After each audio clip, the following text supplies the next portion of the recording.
일본의 수출 규제 강화 조치가 10개월이 지나도 풀릴 기미가 보이지 않자 지난 12일 결국 한국 정부가 강한 목소리를 냈습니다. 산업통상자원부는 12일 브리핑을 통해 최근 사태로 인해 경제 상황이 악화되고 있으며 기업 활동이 위축된 만큼 불필요한 갈등을 끝내고 양국 간 협력을 강화하자고 촉구했습니다. 그동안 일본 정부는 한국과의 대화를 여러 차례 미뤄왔고 겉으로는 한국 수출 관리 미흡으로 3가지 이유를 들어왔습니다. 하지만 일본이 정말 문제시 삼는 것은 한국의 강제징용 배상 판결에 따른 것으로 보복 조치였습니다. 한국은 지난해 7월 일본의 수출 규제로 인해 부품과 소재에서 국산화를 꾸준히 진행시켜왔고 현재 일본이 수출 규제했던 3대 품목 공급의 안정화를 달성했습니다.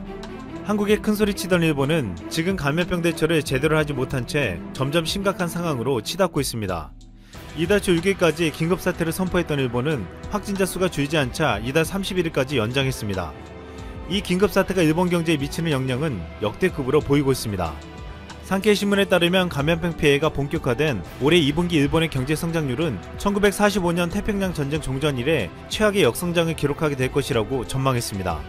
즉 감염병을 제대로 막지 못한 일본은 경제에도 치명적인 피해를 입게 된 것입니다. 또한 일본의 확진자는 최근 50명 아래로 떨어지고 있지만 이 수치는 의심받고 있습니다. 교도통신에 따르면 감염병에 대응하는 일본 정부 전문가회의 부자장인 오미시게루 이사장이 최근 증상이 가볍거나 없는 사람이 많이 있다면서 실제 감염된 사람의 수가 확진자의 10배, 15배, 20배인지는 아무도 모른다고 말했습니다. 중요한 것은 일본은 아직도 심각한 증상이 아니면 검사를 하고 있지 않습니다. 지난 12일 김어준의 뉴스공장에 나온 도쿄에서 한식당을 운영하는 한 일본 교민의 말은 충격적이었습니다. 같은 건물 건물주가 감염 증상이 나온 후 일주일 만에 실려가 확진 판정을 받았는데 그 가족은 물론 건물에 있는 사람 누구도 검사를 받지 못했고 건물 방역도 하려면 자신의 돈으로 하라고 했다고 했습니다. 일본 방역당국이 해준 것은 아무것도 없었습니다. 또한 일본 길거리에 쓰러져서 방치된 사람들이 계속 발견되고 있다고 했는데 최근 일본 밤거리에는 7인승이 되는 경찰차가 비상등을 안 켜고 조용히 순회하고 있다고 했습니다. 현재 일본의 의료 시스템은 이미 붕괴 상태에 와 있다고 보고 있습니다. 일본 의료진들은 방호복 대신 비옷을 입고 있고 마스크도 부족해서 일주일씩 쓰고 있는 형편입니다. 또한 진단키트도 부족하고 이를 운영할 수 있는 시설과 인력도 모자라다고 알려져 있습니다. 얼마 전 일본은 한국의 진단키트의 정확성에 대해서 의심했고 이 한국의 진단키트 업체는 지금 전세계 요청 물량도 소화하기 힘들다며 앞으로 일본에 수출할 계획이 없다고 밝혔습니다. 일본 정부는 끝내 한국에 도움을 요청하지 않고 있으며 어떤 결과로 치닫게 될지 모르는 상황이 되고 있습니다. 이런 가운데 13일 일본 아사히신문이 아베 내각이 한국에 대한 수출 규제를 즉각 철회하고 한일 관계를 개선해야 한다고 주장했습니다. 아사히신문은 감염병에 대한 한국의 경험과 대책이 일본을 포함해 국제사회에서 중요한 사례가 되고 있지만 양국 간의 눈에 띄는 협력이 부족하고 통탄스러운 상황이 계속되고 있다고 했습니다. 그러면서 한국에서는 의료물자를 일본에 보내려는 움직임이 있지만 한국 정부는 일부 시민의 반대운동을 의식하지 않을 수 없는 상황이라고 했습니다. 이에 일본은 체면에 얽매이지 말고 정보를 공유하고 물자를 서로 융통하면서 위기를 극복해야 한다고 주장했습니다. 이 위기를 오히려 한일관계 리셋의 계기로 삼으라는 것이었습니다. 결국 국민의 생명이 위태로운 상황에서도 체면만을 지키고 있는 아베를 비판한 것입니다. 한국 정부는 최근 한국전쟁에 참전한 국가의 요청이 있을 경우 마스크를 지원한다고 했습니다. 이에 미국의 요청에 따라 마스크 200만 장을 보낸 데 이어 12일 미국의 6.25 참전 용사를 위한 마스크 50만 장도 보냈습니다. 또한 12일 한국전 참전국 에티오피아에게도 한국산 진단키트 2만 8천여 본을 지원했습니다. 아일랜드도 한국산 마스크 1억 2천만 장을 확보했다며 앞으로 의료진들의 안전을 지키게 됐다고 환호했습니다. 한국은 한때 한국을 도왔던 나라들의 요청에 적극적으로 돕고 있습니다. 지난 6일 일본의 국민 MC 오쿠라 토모아키가 방송에서 한 한마디에 일본의 우익들이 난리가 난 바 있습니다. 그가 한 말은 이것이었습니다. 일본이 한국의 고개를 숙이고 감염병에 대한 대책을 배워야 한다. 이 말은 엄청나게 비난받으며 인격 모독까지 받게 만들었습니다. 그의 용감한 한마디가 비난받는 것이 지금 일본이 처한 현실이 되고 있습니다.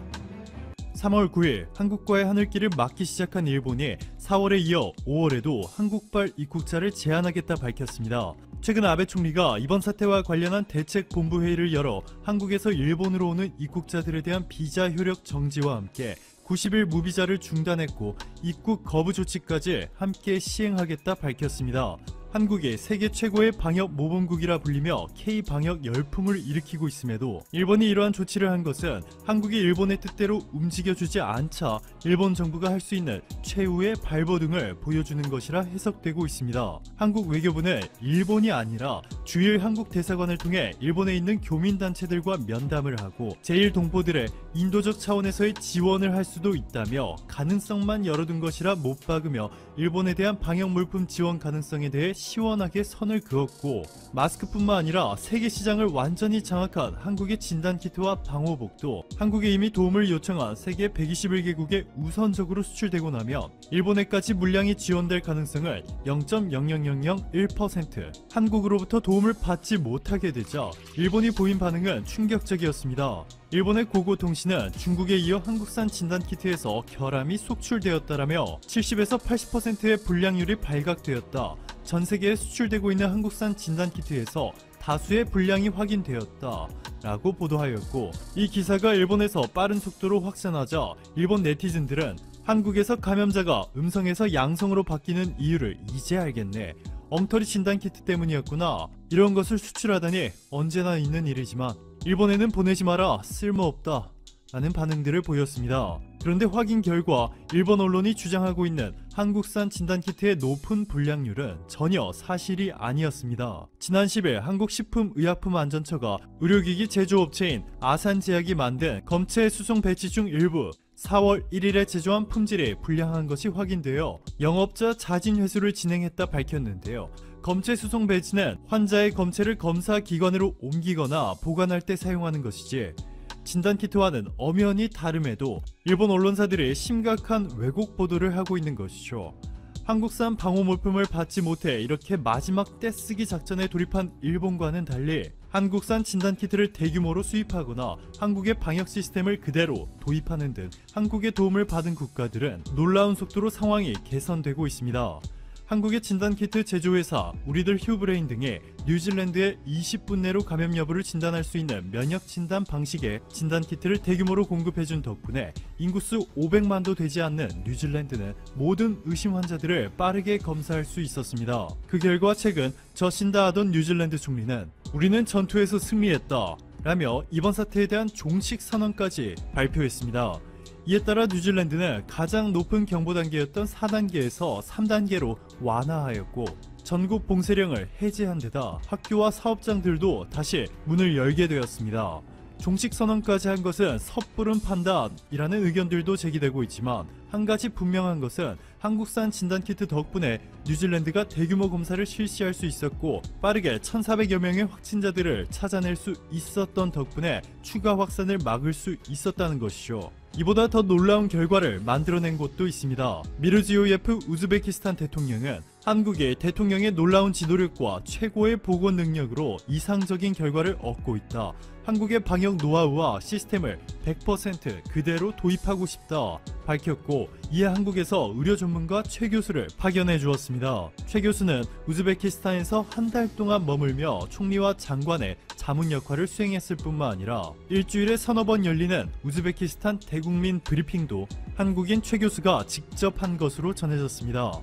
방역 체계가 제대로 갖춰지지 않아 제2의 이란이 될 수도 있다 라는 우려가 상당했는데요.